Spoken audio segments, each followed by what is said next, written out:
CM Siddaramaiah ಮಾತಿಗೂ ರಾಜ್ಯದಲ್ಲಿ micro ಫೈನಾನ್ಸ್ಗಳು ಕ್ಯಾರೆ ಅಂತಿಲ್ಲ. ಸಾಲ ಮರುಪಾವತಿ ಮಾಡದ್ದಕ್ಕೆ ಮೈಕ್ರೋ ಫೈನಾನ್ಸ್ ಸಿಬ್ಬಂದಿ ಮನೆಗೆ ಬೀಗ ಹಾಕಿದ ಘಟನೆ ಹಾಸನ ತಾಲೂಕಿನ ದೊಡ್ಡ ಆಲದಹಳ್ಳಿ ಗ್ರಾಮದಲ್ಲಿ ನಡೆದಿದೆ.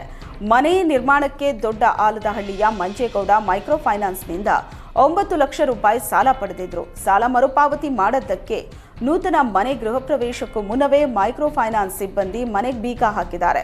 ಮಗನಿಗೆ ಅಪಘಾತವಾದ್ದರಿಂದ ಸಾಲ ಕಟ್ಟಲಾಗದೆ ಕುಟುಂಬಸ್ಥರು ಸಂಕಷ್ಟಕ್ಕೆ ಸಿಲುಕಿದ್ರು. ಇದೀಗ ಮನೆ ಕಳ್ಕೊಂಡು ಮಂಜೇಗೌಡ ಕುಟುಂಬಸ್ಥರು ಶೆಡ್ನಲ್ಲಿ ಆಶ್ರಯ ಪಡ್ಕೊಂಡಿದ್ದಾರೆ.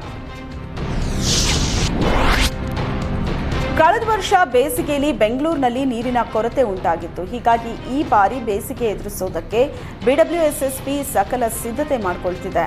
ಸದ್ಯ ಕೆಆರ್ಎಸ್ ಜಲಾಶಯದಲ್ಲಿ 41 ಟಿಎಂಸಿ ನೀರು ಲಭ್ಯ ಇದೆ. ಬೇಸಿಗೆಯಲ್ಲಿ ಕೆಆರ್ಎಸ್ ಜಲಾಶಯದ ನೀರಿನ ಮಟ್ಟ ಕುಸಿಯೋ ಆತಂಕ ಇದೆ.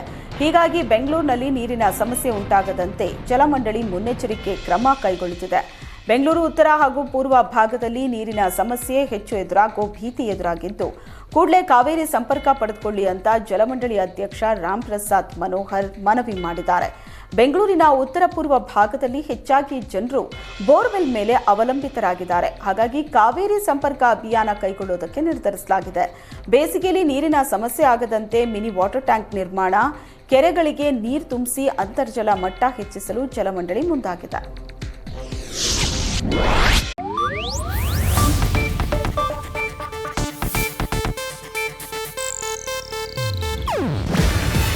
ಇದು ಏಷ್ಯಾನೆಟ್ ನ್ಯೂಸ್ ನೆಟ್ವರ್ಕ್ ಪ್ರಸ್ತುತಿ.